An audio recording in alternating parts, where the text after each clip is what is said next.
Hello, I am Convolutional Neural Gamer, and this is AI War.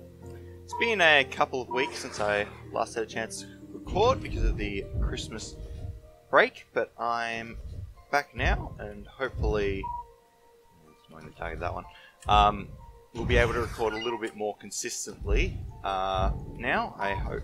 My broad goal is to try to get a video out each day, so I at least have some consistent content available. Yes, but over this period I was away from my desktop, so I wasn't able to record for a while. So, yeah, I took some time to take a look at what was going on. Didn't mean to go through there like that. And reassess the situation. So, I was clearing out these planets down here. With the intention of, well, these planets around here, with the intention of clearing out the way and then starting to move down here to reach Zilada, and which is the place I expect to find the Exodian Blade.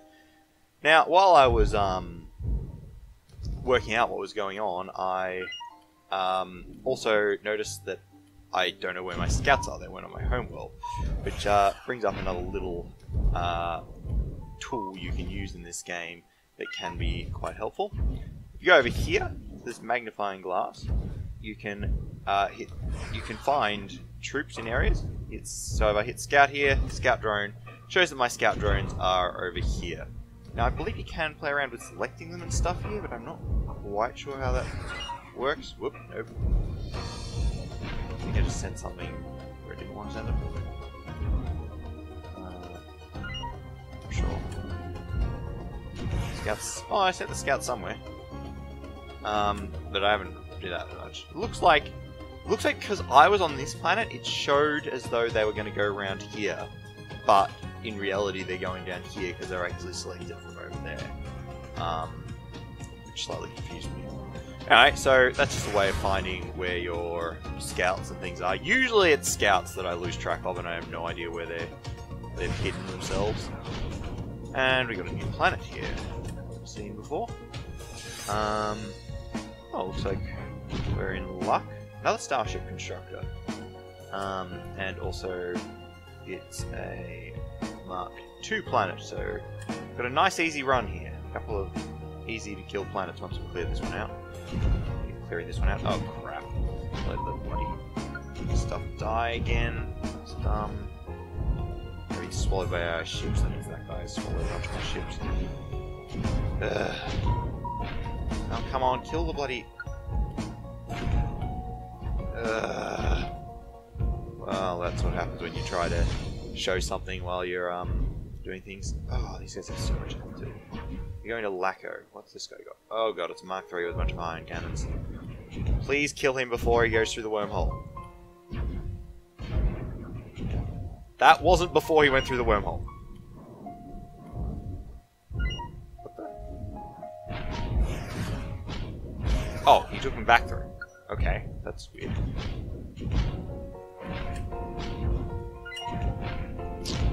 Well, there you go.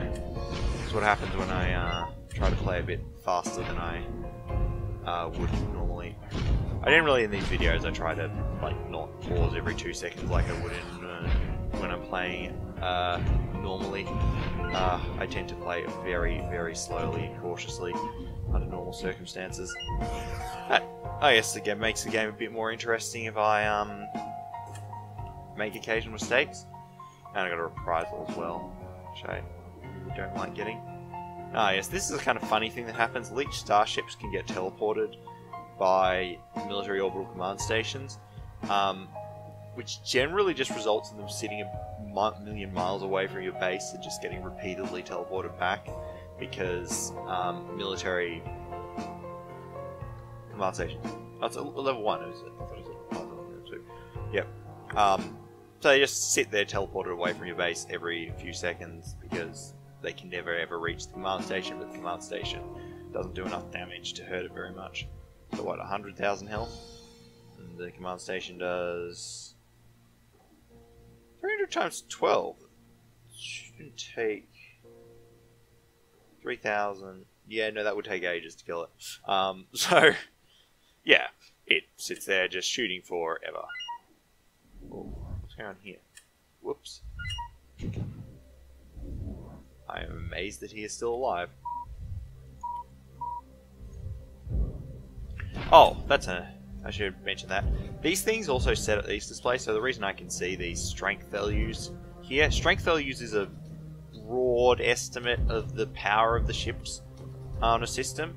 So when you have it set to mine allied ships and mobile military strength, so this is the type, this is what you want to show. So if I say units, you'll see it'll show I have 9 units and 266, or 9 units actually there and 266 in transport. That's what the brackets mean. Whilst if I go to mobile military strength, it ignores turrets and things and only focuses on mobile military units, and it shows that I have a strength 1,299 in ships and 953 in transports. I guess, yeah, shows how good transports are. The game actually apparently thinks the transports are more powerful than the fleet within them. Which is kind of amusing. Now, clear out these little bombers here.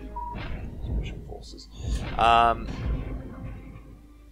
So, I need to keep clearing out these planets here and not have him run a million miles away. I'm not fighting any kite flyers here, am I? Oh, this guy might be kite flyer. Actually, Raptors might do that normally. There are a couple of ships that do have an auto retreat range by default, even if you're not fighting against a kite flyer AI, but I don't really pay much attention to it. Voiza, is that this one or that one? Voiza, okay, need to remember that name because that's more important than other planets. I probably won't remember the name. I'm terrible at remembering names. And it would often take me like a month or more to remember the name of someone I would consider a friend and things like that.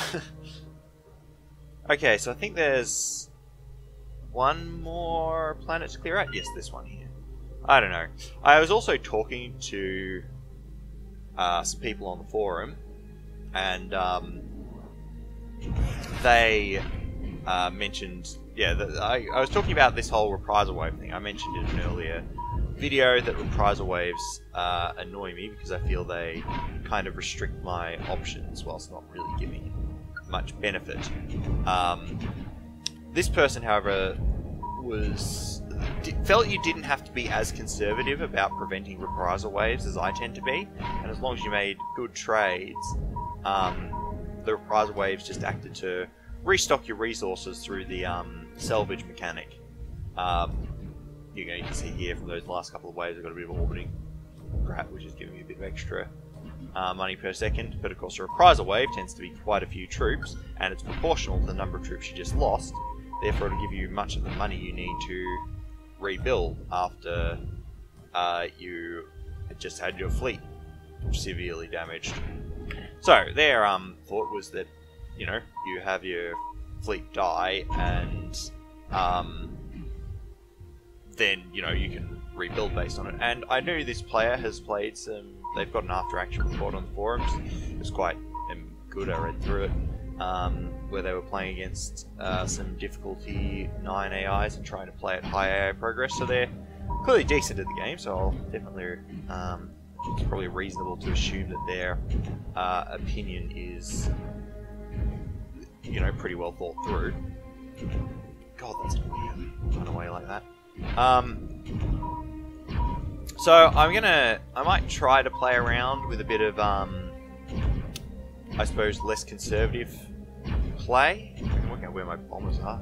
Do I have any iron cannons on this planet?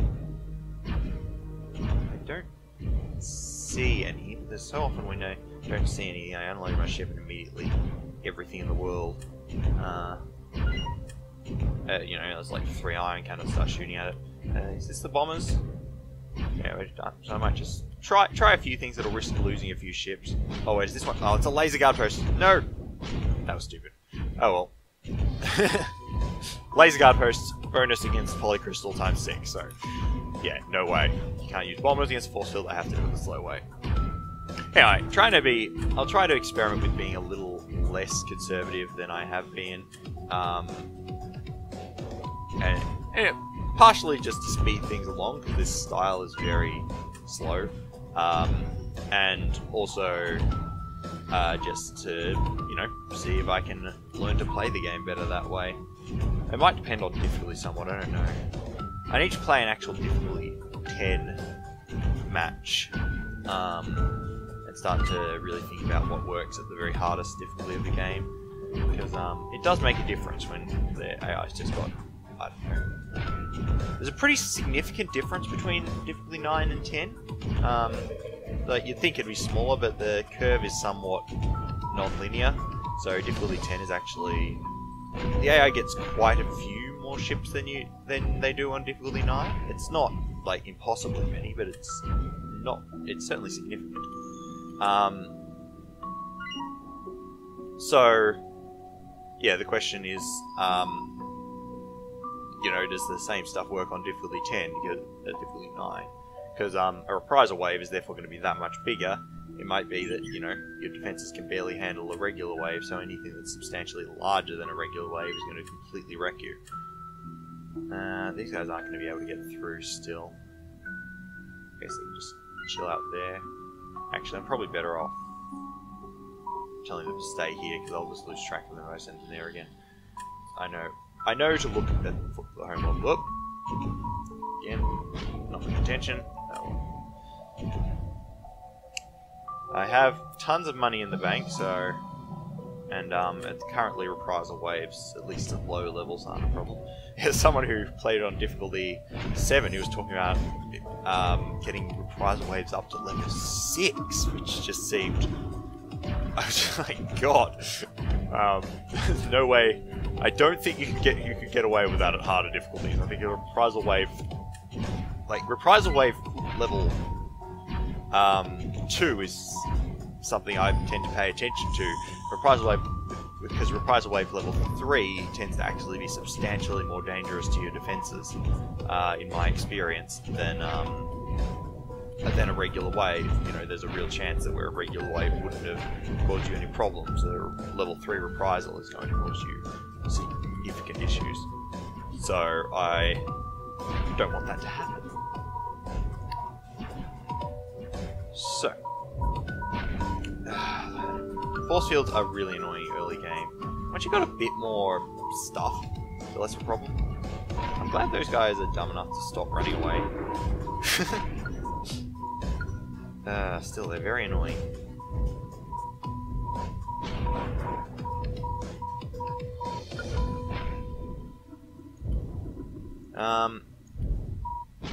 Okay, so... Anyway, so I'll play around with being a bit more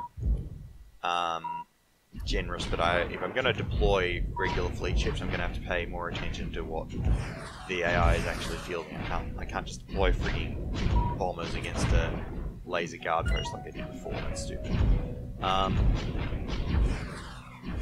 Yeah, because counters in this game tend to be a lot harder counters than in most games. You know, times 6 damage is huge. You know, something that's a regular counter in this game would be a hard counter in most games, I reckon, and something that's a hard counter in this game is just completely out of the, you know, window, like the free fortress versus bomber counter, which is just absurdly, you know, the degree to which a fortress just can't hurt bombers, and bombers just, you know, rip apart fortresses is kind of crazy. Actually, bombers don't rip apart fortresses that bad, but fortresses certainly can't hurt bombers, you know, 1% damage, which is crazy. But on the other hand, it has to be 1% damage because fortresses just destroy everything else so completely. There's very little that can take on a fortress. If you're playing a Fallen Spire game, Fallen Spire ships can get that powerful that they can take on a fortress in a straight up fight. But that's not going to happen in most games. I'm curious to see how the Exodian Blade does. I believe, just from the little bits and pieces. As I say, I still haven't actually ever seen the Exodian Blade. I've never done this before and haven't got any proper spoilers. Little bits and pieces I've seen on the forum indicate there is some kind of ship that is the Exodian Blade, but I'm not sure what it is and how powerful it is and all those things. Or, I don't know if it's going to have any sort of interesting mechanics that causes power to scale.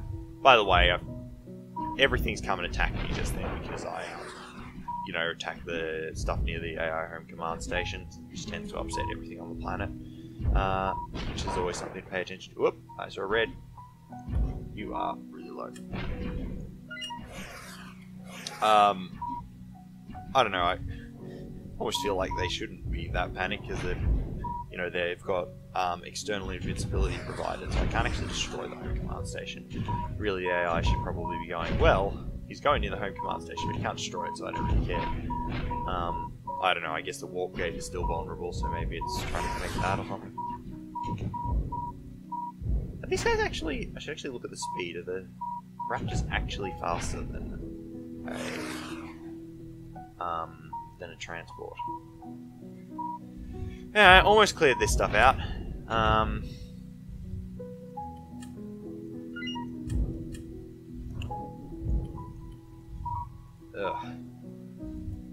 Yeah, it's been a stressful period. I mean, the holidays were nice, but come right back to working on my PhD, and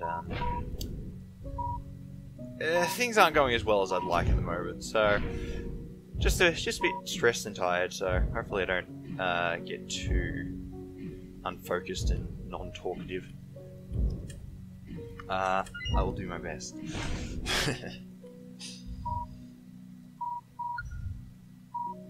Okay, clear out the last few of these, and then I can start to go down here. If I clear out the these guys, the Tachyon Sentinels, that should give enough room for my scouts to be able to easily move through, and actually we can finally see this Zilada planet. I'm not sure if Zilada is going to be... Yeah, what we're going to see there. Are we just going to have to hack on it, or is there going to be something really obvious there? Or maybe I'm completely wrong about how the mechanics work, and that's actually not the planet with the Exodian Blade after all. I will have to see. We'll find out soon enough. If it's not the planet, it's probably time to go and take a look on the forums, isn't it? Yeah. I'll have a look on the forum, see what's going on. Okay, here's an example. I can probably... These guys, 200 times 10. I don't know. Don't go out there. If they go too far out this way, their speed gets reduced to 2, I believe, which is really, really painful to get out of. Alright, let's see if I can unload some bombers here. I think these are bombers, maybe? No. Oh, some of the bombers. If I had those, I wish they could grab my ships back. I'm taking damage to my bombers, so it doesn't kind of pick one off each time. Ah, yes, those are the majority of the bombers. Ah, yes, that's much faster. Anyway, it's, I suppose, ignoring the reprisals is a more dynamic but risky strategy. You know, you'll end up doing things faster, but you're taking more risks in the process. Ugh. Okay, hang on, I can just increase. If you hit plus and minus, you can increase it or decrease the speed. Since nothing much is happening now, I'm just going to accelerate the game up. Just get them to take out that place there, and then we can load up my bombers again, and let's go. New little group of fighters has decided to attack, hoping to pick off some bombers perhaps. Well, there we go. Okay. Well, looks like we're coming to the end of an episode once again. I've been Convolutional Neurogamer. Thanks for watching, and I'll see you next time.